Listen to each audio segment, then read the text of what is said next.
الحمد للہ وحدہ والصلاة والسلام علی من لا نبی بعد اما بعد فاعوذ باللہ من الشیطان الرجیم بسم اللہ الرحمن الرحیم فمن حاجک فیہ من بعد ما جاءک من العلم فقل تعالوا ندعو ابناءنا وابناءکم ونساءنا ونساءکم وانفسنا وانفسکم ثم نبتہل فنجعل لعنت اللہ علی الکاذبین صدق اللہ العظیم۔ انتہائی قابل احترام سامعین گرامی، امیر المؤمنین خلیفہ راشد سیدنا علی رضی اللہ عنہ نبی پاک صلی اللہ علیہ وسلم کے چچا زاد اور داماد تھے۔ بچپن میں ہی اسلام قبول کر لیا تھا اور آپ علیہ السلام کے زیر سایہ رہ کر اسلامی اصولوں کے مطابق پرورش پائی، اور اس کے بعد نبی پاک صلی اللہ علیہ وسلم نے اپنی لخت جگر سیدہ فاطمہ رضی اللہ عنہ کا ان سے نکاح فرمایا، جن سے آپ کو اللہ تعالیٰ نے جنتی نوجوانوں کے سردار سیدنا حسن و حسین رضی اللہ عنہما عطا فرمائے۔ نبی پاک صلی اللہ علیہ وسلم نے اپنے بیانات میں آپ رضی اللہ عنہ کے بہت سارے فضائل و مناقب کا ذکر کیا۔ یہی وجہ ہے کہ بعض لوگ سیدنا علی رضی اللہ عنہ سے بے حد محبت کرتے ہیں اور بعض محبت میں اس قدر غلو کرتے ہیں کہ آپ کو رب کا درجہ دے دیتے ہیں۔ تو آج کے خطبہ جمعہ میں آپ رضی اللہ عنہ کے فضائل اور مناقب اور آپ سے محبت کے حوالے سے چند گزارشات پیش کی جائیں گی۔ محمد بن منصور طوسی رحمہ اللہ فرماتے ہیں کہ میں نے امام اہل سنت امام احمد بن حنبل رحمہ اللہ کو فرماتے ہوئے سنا، آپ فرما رہے تھے ما جاء لحد من اصحاب رسول اللہ صلی اللہ علیہ وسلم من الفضائل ما جاء لعلی بن ابی طالب رضی اللہ عنہ، کہ جتنے فضائل علی بن ابی طالب رضی اللہ عنہ کے احادیث میں آئے ہیں اتنے فضائل کسی دوسرے صحابی کے نہیں آئے۔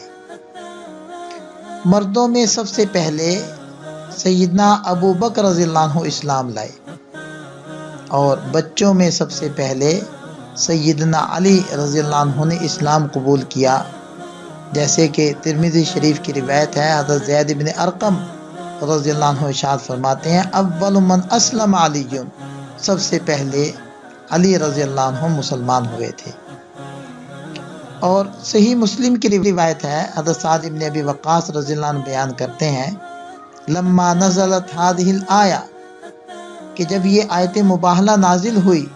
فقل تعالوا ندعو ابناءنا وابناءکم، دعا رسول اللہ صلی اللہ علیہ وسلم علیا وفاطمۃ وحسنا وحسینا فقال اللہم ہؤلاء اہلی، آپ فرما دیں آؤ ہم اپنے بیٹوں کو بلاتے ہیں تو تم اپنے بیٹوں کو بلاؤ۔ تو جب یہ آیت مبارکہ نازل ہوئی تو آپ علیہ السلام نے حضرت علی کو، حضرت فاطمہ کو، حضرت حسن اور حسین رضی اللہ عنہما کو بلایا اور پھر فرمایا یا اللہ یہ میرے اہل بیت ہیں۔ اور بخاری شریف کی روایت ہے، سیدنا سعد ابن ابی وقاص رضی اللہ عنہ فرماتے ہیں کہ غزوہ تبوک کے موقع پر نبی پاک صلی اللہ علیہ وسلم نے حضرت علی ابن ابی طالب رضی اللہ عنہ کو اپنے پیچھے چھوڑا اہل خانہ میں رہنے کے لیے، تو حضرت علی رضی اللہ عنہ کہنے لگے یا رسول اللہ تخلفونی فی النساء والصبیان، آپ مجھے خواتین اور بچوں کے پاس چھوڑ دیں گے؟ تو آپ علیہ السلام نے ارشاد فرمایا اما ترضا ان تکون منی بمنزلۃ ہارون من موسیٰ، کیا تو اس بات پر راضی نہیں کہ تیری میرے ساتھ وہی نسبت ہو جو ہارون علیہ السلام کی حضرت موسیٰ علیہ السلام سے ہے، غیر انہ لا نبی بعدی، مگر یہ کہ میرے بعد کوئی نبی نہیں ہے۔ اور مسلم شریف کی روایت ہے، سیدنا سہل ابن سعد رضی اللہ عنہ بیان کرتے ہیں کہ حضرت علی رضی اللہ عنہ کو ابو تراب سے بڑھ کر کوئی نام محبوب نہیں تھا۔ جب ان کو ابو تراب کے نام سے بلایا جاتا تو وہ بہت خوش ہوتے تھے۔ تو راوی نے ان سے کہا کہ ہمیں وہ واقعہ سنائیے کہ آپ رضی اللہ عنہ کا نام ابو تراب کیسے رکھا گیا؟ تو وہ کہنے لگے کہ ایک دن نبی پاک صلی اللہ علیہ وسلم حضرت فاطمہ رضی اللہ عنہ کے ہاں تشریف لائے تو حضرت علی گھر میں نہیں تھے، تو آپ علیہ السلام نے فرمایا کہ تمہارا چچا زاد کہاں ہے؟ انہوں نے عرض کیا کہ میرے اور ان کے درمیان کوئی بات ایسی ہو گئی ہے جس سے وہ خفا ہو کر باہر چلے گئے اور گھر پر آج آرام نہیں انہوں نے کیا۔ تو آپ علیہ السلام نے کسی شخص سے فرمایا کہ جاؤ تلاش کرو وہ کہاں ہیں، تو اس شخص نے آ کر خبر دی کہ وہ مسجد میں سو رہے ہیں۔ تو نبی پاک صلی اللہ علیہ وسلم حضرت علی رضی اللہ عنہ کے پاس تشریف لے گئے۔ آپ علیہ السلام نے دیکھا کہ وہ لیٹے ہوئے ہیں اور ان کی چادر ان کے پہلو سے نیچے گری ہوئی ہے اور ان کے جسم پر مٹی لگی ہوئی ہے۔ تو آپ علیہ السلام نے اپنے ہاتھ مبارک سے وہ مٹی جھاڑتے ہوئے فرمایا، اے ابو تراب اٹھو، اے ابو تراب اٹھو۔ اور بخاری شریف کی روایت ہے کہ حضرت سہل بن سعد رضی اللہ عنہ بیان کرتے ہیں کہ نبی پاک صلی اللہ علیہ وسلم نے غزوہ خیبر کے دن فرمایا کہ کل میں جھنڈا اس شخص کو دوں گا جس کے ہاتھوں پر اللہ تعالی فتح عطا فرمائے گا، یحب اللہ ورسولہ ویحبہ اللہ ورسولہ، وہ اللہ اس کے رسول سے محبت کرتا ہے اور اللہ اور اس کا رسول اس سے محبت کرتے ہیں۔ حضرت سعد رضی اللہ عنہ نے فرمایا کہ پھر صحابہ کرام نے اس اضطراب کی کیفیت میں رات گزاری کہ دیکھتے ہیں کہ آپ علیہ السلام کس کو جھنڈا عطا فرماتے ہیں۔ تو جب صبح ہوئی تو صحابہ کرام آپ علیہ السلام کے پاس پہنچے تو ان میں سے ہر شخص کو یہ امید تھی کہ آپ علیہ السلام جھنڈا مجھے عطا فرمائیں گے۔ تو آپ علیہ السلام نے فرمایا، این علی ابن ابی طالب، علی ابن ابی طالب کہاں ہیں؟ صحابہ نے عرض کیا کہ ہوا یا رسول اللہ یشتکی عینی، اے اللہ کے رسول ان کی آنکھوں میں تکلیف ہے۔ تو آپ علیہ السلام نے فرمایا علی کو بلاؤ۔ تو ان کو بلایا گیا تو آپ علیہ السلام نے ان کی آنکھوں میں اپنا لعاب مبارک ڈالا اور ان کے حق میں دعا کی تو ان کی آنکھیں اس طرح ٹھیک ہو گئیں گویا کہ کبھی تکلیف تھی ہی نہیں۔ پھر آپ علیہ السلام نے ان کو جھنڈا عطا فرمایا۔ حضرت علی رضی اللہ عنہ نے عرض کیا، یا رسول اللہ اقاتلہم حتی یکونوا مثلنا، اے اللہ کے رسول میں ان سے اس وقت تک قتال کرتا رہوں جب تک کہ وہ ہماری طرح نہ ہو جائیں؟ تو آپ علیہ السلام نے فرمایا، انفذ علی رسلک، نرمی سے روانہ ہونا، جب تم ان کے پاس میدان جنگ میں پہنچ جاؤ تو ان کو اسلام کی دعوت دینا اور ان کو یہ بتانا کہ ان پر اللہ کے کیا حقوق واجب ہیں۔ فواللہ لأن یہدی اللہ بک رجلا واحدا خیر لک من ان یکون لک حمر النعم، بخدا اگر تمہاری وجہ سے ایک شخص بھی ہدایت پا جاتا ہے تو وہ تمہارے لیے سرخ اونٹوں سے بہتر ہے۔ اور مسلم شریف کی روایت ہے، سیدنا عمران ابن حسین رضی اللہ عنہ روایت کرتے ہیں کہ آپ علیہ السلام نے فرمایا، ان علی منی وانا منہ وہو ولی کل مؤمن من بعدی، بے شک علی مجھ سے ہے اور میں ان سے ہوں اور علی میرے بعد کے ہر مومن کے ولی ہیں، یعنی دوست ہیں۔ یہ کلمات آپ علیہ السلام نے سیدنا علی، سیدنا حسن و حسین رضی اللہ عنہم سمیت بعض دیگر حضرات صحابہ کرام کے بارے میں بھی فرمائے ہیں، جیسے کہ جلیل القدر صحابی ہیں جلبیب رضی اللہ عنہ، ان کی شہادت کے وقت آپ علیہ السلام نے فرمایا، ھذا منی وانا منہ، ھذا منی وانا منہ، یہ مجھ سے ہے اور میں اس سے ہوں، یہ مجھ سے ہے اور میں اس سے ہوں۔ یہ بھی مسلم شریف کی روایت ہے۔ اور ترمذی شریف کی ایک روایت میں ہے کہ سیدنا زید بن ارقم رضی اللہ عنہ فرماتے ہیں، آپ علیہ السلام نے فرمایا، من کنت مولاہ فعلی مولا، جس کا میں مولا ہوں تو علی اس کے مولا ہے۔ مولا کے معنی سمجھنے کے لیے لغت کی معروف کتب کا مطالعہ مفید رہے گا۔ القاموس الوحید میں ہے کہ مولا مخلص دوست کو کہتے ہیں، اور نبی پاک صلی اللہ علیہ وسلم نے مولا کا لفظ صرف سیدنا علی رضی اللہ عنہ کے بارے میں ہی بیان نہیں فرمایا، بلکہ سیدنا زید ابن حارثہ رضی اللہ عنہ کو ایک مرتبہ فرمایا، انت اخونا و مولانا، تو ہمارا بھائی اور ہمارا مولا ہے۔ یہ بخاری شریف کی روایت ہے۔ اور مسند احمد میں ایک روایت آتی ہے کہ ایک مرتبہ حضرت علی رضی اللہ عنہ بیمار ہو گئے تو آپ علیہ السلام نے ان کے لیے دعا فرمائی، اللہم عافی، اللہم اشفی، اے اللہ اسے عافیت یا اس کو شفا عطا فرما، فمشتکیت وجعی ذاک بعد، حضرت علی رضی اللہ عنہ فرماتے ہیں میں اس کے بعد پھر کبھی بیمار نہیں ہوا۔ سبحان اللہ۔ اور ترمذی شریف کی ایک روایت میں ہے، حضرت عبداللہ ابن عباس رضی اللہ عنہ فرماتے ہیں کہ نبی پاک صلی اللہ علیہ وسلم نے حضرت علی رضی اللہ عنہ کے دروازے کے علاوہ مسجد میں کھلنے والے تمام دروازوں کو بند کرنے کا حکم دے دیا۔ اور سیدنا علی رضی اللہ عنہ سے مروی ہے کہ نبی پاک صلی اللہ علیہ وسلم نے مجھے یمن کی طرف قاضی بنا کر بھیجا، میں نے کہا یا رسول اللہ ترسلونی وَأَنَا حَدِيثُ السِّنِّ وَلَا عِلْمَ لِي بِالْقَضَاءِ، اللہ کے رسول آپ مجھے بھیج رہے ہیں، میں تو نو عمر ہوں اور فیصلہ کرنے کا بھی مجھے علم نہیں۔ تو آپ علیہ السلام نے ارشاد فرمایا ان اللہ سیہدی قلبک ویثبت لسانک، بے شک اللہ تعالیٰ ان قریب تمہارے دل کو ہدایت عطا کر دے گا اور تمہاری زبان اس پر قائم کر دے گا۔ جب بھی فریقین تمہارے سامنے بیٹھ جائیں تو جلدی سے فیصلہ نہ کرنا جب تک دوسرے کی بات نہ سن لو جیسے تم نے پہلے کی بات سنی تھی، یہ طریقہ کار تمہارے لیے فیصلے کو واضح کر دے گا۔ تو حضرت علی رضی اللہ عنہ بیان فرماتے ہیں فما زلت قاضیا او ما شککت فی قضاء بعد، اس دعا کے بعد میں کبھی بھی فیصلہ کرنے میں شک میں نہیں پڑا۔ اور حضرت مصعب بن سعد رضی اللہ عنہ اپنے والد صاحب سے نقل کرتے ہیں کہ آپ علیہ السلام نے ارشاد فرمایا من آذا علی فقد آذانی، جس نے علی رضی اللہ عنہ کو تکلیف دی اس نے مجھے تکلیف دی۔ اور مسند احمد کی ایک روایت ہے کہ ایک دفعہ بعض لوگوں نے سیدنا علی رضی اللہ عنہ کی شکایت کی تو آپ علیہ السلام نے خطبہ ارشاد فرمایا کہ لوگوں علی کی شکایت نہ کرو، اللہ کی قسم بے شک وہ اللہ کی ذات یا اللہ کے راستے میں بہت زیادہ خشیت یعنی خوف رکھنے والے ہیں۔ مسند احمد کی ایک روایت ہے، سیدنا جابر بن عبداللہ رضی اللہ عنہ روایت کرتے ہیں کہ ہم نبی کریم صلی اللہ علیہ وسلم کے ساتھ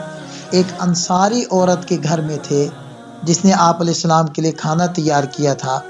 تو آپ علیہ السلام نے فرمایا ابھی تمہارے پاس ایک جنتی آدمی آئے گا۔ تو حضرت صدیق اکبر رضی اللہ عنہ داخل ہوئے تو ہم نے انہیں مبارکباد دی۔ پھر آپ علیہ السلام نے فرمایا تمہارے پاس ایک جنتی آدمی آئے گا۔ پھر حضرت عمر رضی اللہ عنہ داخل ہوئے تو ہم نے انہیں بھی مبارکباد دی۔ پھر آپ علیہ السلام نے فرمایا تمہارے پاس ایک جنتی آدمی آئے گا۔ راوی کہتے ہیں کہ آپ علیہ السلام یہ دعا مانگنے لگے اللہم ان شئت جعلتہ علیہ، اے اللہ اگر تو چاہتا ہے تو تو اس آنے والے کو علی بنا دے۔ پھر راوی کہتے ہیں فدخل علی فہنیناہ، پھر علی رضی اللہ عنہ داخل ہوئے تو ہم نے انہیں مبارکباد دی۔ اور سیدنا علی رضی اللہ عنہ کو 40 ہجری 24 رمضان جمعہ کے دن صبح کے وقت کوفہ میں عبد الرحمن بن ملجم نے شہید کیا اور ان کے بیٹے سیدنا حسن بن علی رضی اللہ عنہ نے ان کی نماز جنازہ پڑھائی۔ مسلم شریف کی روایت ہے حضرت علی رضی اللہ عنہ فرماتے تھے قسم ہے اس ذات کی جس نے دانے کو پھاڑا اور اس سے اناج اور نباتات اگائے اور جس نے جانداروں کو پیدا کیا، نبی پاک صلی اللہ علیہ وسلم کا مجھ سے عہد ہے کہ مجھ سے صرف مومن ہی محبت کرے گا اور صرف منافق ہی مجھ سے بغض رکھے گا۔ اس حدیث کو امام مسلم رحمہ اللہ نے روایت کیا ہے۔ اور سیدنا امیر المؤمنین عمر بن خطاب رضی اللہ عنہ فرماتے تھے کہ نبی پاک صلی اللہ علیہ وسلم نے اس حالت میں وفات پائی کہ آپ علیہ السلام ان حضرات سے راضی تھے۔ پھر انہوں نے نام لیے کہ وہ حضرات علی ہیں، عثمان ہیں، زبیر ہیں، طلحہ ہیں، سعد بن ابی وقاص ہیں اور عبد الرحمن بن عوف ہے رضی اللہ عنہم۔ اور حضرت عمر فاروق رضی اللہ عنہ یہ بھی فرمایا کرتے تھے سیدنا علی رضی اللہ عنہ کو 3 ایسے اعزاز عطا کیے گئے ہیں کہ اگر ان میں سے کوئی ایک بھی مجھے مل جاتا تو وہ مجھے سرخ اونٹوں سے بھی زیادہ محبوب ہوتا۔ آپ علیہ السلام نے ان سے اپنی بیٹی کا نکاح کیا اور پھر ان سے اولاد بھی ہوئی۔ آپ علیہ السلام نے مسجد میں ان کے دروازے کے علاوہ باقی تمام صحابہ کرام رضی اللہ عنہم کے دروازے بند کروا دیے، اور غزوہ خیبر کے دن آپ علیہ السلام نے انہیں نیزہ عطا فرمایا۔ اور سیدنا براء ابن عازب رضی اللہ عنہ فرماتے ہیں کہ ہم نبی پاک صلی اللہ علیہ وسلم کے ساتھ سفر پر تھے، راستے میں ہم نے وادی غدیر خم میں قیام کیا، وہاں نماز کے لیے اذان دی گئی اور آپ علیہ السلام کے لیے 2 درختوں کے نیچے صفائی کی گئی۔ پھر آپ علیہ السلام نے نماز ظہر ادا کی اور حضرت علی رضی اللہ عنہ کا ہاتھ پکڑ کر فرمایا، کیا تمہیں معلوم نہیں میں تمام مومنوں کی جانوں سے بھی زیادہ قریب تر ہوں؟ انہوں نے عرض کیا کہ کیوں نہیں یا رسول اللہ؟ آپ علیہ السلام نے پھر فرمایا، کیا تمہیں معلوم نہیں میں ہر مومن کی جان سے بھی زیادہ قریب ہوں؟ انہوں نے عرض کیا کہ کیوں نہیں؟ پھر راوی کہتے ہیں کہ پھر آپ علیہ السلام نے حضرت علی رضی اللہ عنہ کا ہاتھ پکڑ کر فرمایا، جس کا میں مولا ہوں اس کا علی مولا ہے، اے اللہ اسے تو دوست رکھ جو اسے یعنی حضرت علی کو دوست رکھے، اور اس سے عداوت رکھ جو اس سے عداوت رکھے۔ پھر آگے راوی کہتے ہیں اس کے بعد حضرت عمر رضی اللہ عنہ نے حضرت علی رضی اللہ عنہ سے ملاقات کی اور ان سے کہا، اے ابن ابی طالب مبارک ہو، آپ صبح و شام یعنی ہمیشہ کے لیے ہر مومن اور ہر مومنہ کے مولا یعنی دوست بن گئے ہیں۔ اور بخاری شریف میں ہے کہ حضرت سعد بن عبادہ رضی اللہ عنہ فرماتے ہیں کہ ایک شخص حضرت عبداللہ ابن عمر رضی اللہ عنہما کی خدمت میں آیا اور حضرت عثمان غنی رضی اللہ عنہ کے متعلق پوچھا، تو حضرت عبداللہ ابن عمر رضی اللہ عنہما نے ان کے محاسن کا ذکر کیا، پھر کہا کہ شاید یہ باتیں تمہیں بری لگی ہوں؟ اس نے کہا جی ہاں۔ تو حضرت عبداللہ ابن عمر رضی اللہ عنہ نے فرمایا، اللہ تیری ناک خاک آلودہ کرے۔ پھر اس نے حضرت علی رضی اللہ عنہ کے متعلق پوچھا، انہوں نے ان کے بھی محاسن ذکر کیے اور کہا کہ حضرت علی رضی اللہ عنہ کا گھرانہ آپ علیہ السلام کے خاندان کا نہایت عمدہ گھرانہ ہے۔ پھر فرمایا شاید یہ باتیں بھی تمہیں بری لگی ہوں؟ وہ کہنے لگا جی ہاں۔ تو حضرت عبداللہ ابن عمر رضی اللہ عنہما بولے، اللہ تیری ناک خاک آلودہ کرے، جا اور میرا جو بگاڑنا چاہے بگاڑ لے، کچھ کمی نہ کرنا۔ حضرت عبداللہ ابن مسعود رضی اللہ عنہ فرماتے ہیں کہ کننا نتحدث ان افضل اہل المدینہ علی بن ابی طالب رضی اللہ عنہ، ہم باتیں کرتے تھے کہ اہل مدینہ میں سب سے افضل حضرت علی بن ابی طالب رضی اللہ عنہ ہے۔ اور سیدنا امیر معاویہ رضی اللہ عنہ حضرت علی رضی اللہ عنہ کے بارے میں فرمایا کرتے تھے، واللہ انی لأعلم ان علی افضل منی وانہ لأحق بالامر منی، اللہ کی قسم میں جانتا ہوں کہ سیدنا علی رضی اللہ عنہ مجھ سے زیادہ فضیلت اور مقام اور مرتبے والے ہیں اور مجھ سے زیادہ خلافت کے حقدار ہیں۔ سیدنا حسن رضی اللہ عنہ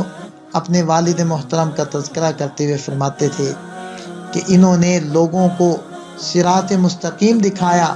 اور ان کے لیے دین کو قائم رکھا اور سیدھا کیا جب بھی دین ٹیڑھا ہونے لگا۔ سیدنا ابو طفیل عامر بن واصلہ رضی اللہ عنہ فرماتے ہیں کہ آپ علیہ السلام کے ایک صحابی نے سیدنا علی رضی اللہ عنہ کے بارے میں اپنے تاثرات بیان کرتے ہوئے فرمایا، لقد جاء فی علی من المناقب،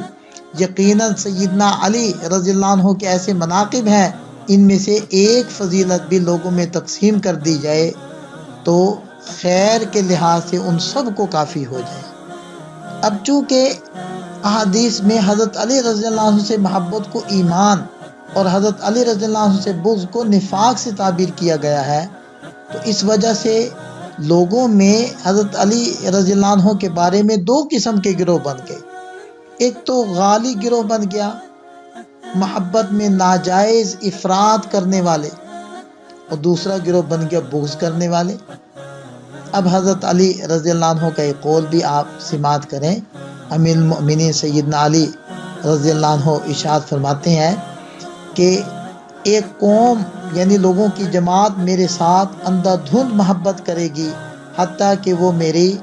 افراط والی محبت کی وجہ سے جہنم کی آگ میں داخل ہوگی، اور ایک قوم میرے ساتھ بغض رکھے گی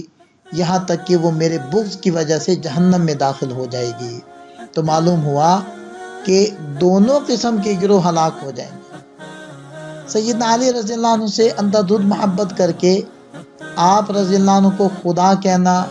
مشکل کشا، حاجت روا وغیرہ سمجھنے والے، یا دوسرے صحابہ کرام کو برا بھلا کہنے والے مثلاً غالی قسم کے روافظ ہیں، اور سیدنا علی رضی اللہ عنہ کو برا کہنے والے خوارج اور نواصب قسم کے لوگ ہیں۔ اہل سنت والجماعت کا اتفاقی عقیدہ ہے کہ سیدنا علی رضی اللہ عنہ چوتھے خلیفہ راشد اور امیر المؤمنین ہیں۔ لہذا شیخ الاسلام ابن تیمیہ رحمہ اللہ لکھتے ہیں کہ جو خلفائے راشدین میں سے کسی ایک کی خلافت پر طعن کرے وہ گدھے سے زیادہ بے وقوف ہے۔ اور مزید فرماتے ہیں کہ جہاں تک سیدنا علی رضی اللہ عنہ کی ذات گرامی کا تعلق ہے تو اہل سنت آپ سے محبت اور دوستی رکھتے ہیں اور دل و جان سے گواہی دیتے ہیں کہ آپ خلفائے راشدین اور ہدایت یافتہ ائمہ میں سے ہیں۔ لہذا اہل سنت والجماعت اعتدال پسند ہے، غلو اور تقصیر دونوں انتہاؤں سے کوسوں دور ہیں، افراط و تفریط سے مبرہ ہیں، ہر ایک کو اس کا پورا پورا حق دیتے ہیں۔ سیدنا علی رضی اللہ عنہ اور اہل بیت عظام سے محبت و مودت عین ایمان سمجھتے ہیں، ان کی شان میں تنقیص کے تصور سے بھی کانپ اٹھتے ہیں۔ سیدنا علی رضی اللہ عنہ کے فضائل اور مناقب بیان کرتے ہیں اور آپ رضی اللہ عنہ کو چوتھا خلیفہ برحق تسلیم کرتے ہیں، اور آپ رضی اللہ عنہ کی زوج محترمہ سیدنا فاطمہ رضی اللہ عنہ کے تقدس کا خیال رکھتے ہیں۔ حسنین کریمین رضی اللہ عنہما کی منقبت اور فضیلت کے قائل ہیں، ان کی شہادت با سعادت کو برحق تسلیم کرتے ہیں۔ جو ان سے محبت رکھے اس سے محبت، جو ان سے عداوت رکھے اس سے عداوت رکھتے ہیں، اور اس کی شقاوت اور بدبختی سے لوگوں کو آگاہ کرتے ہیں۔ اللہ تعالی ہمیں اسی عقیدے کے اوپر باقی رکھے اور اسی عقیدے کے اوپر ہمیں موت نصیب فرمائے۔ وآخر دعوانا ان الحمد للہ رب العالمین۔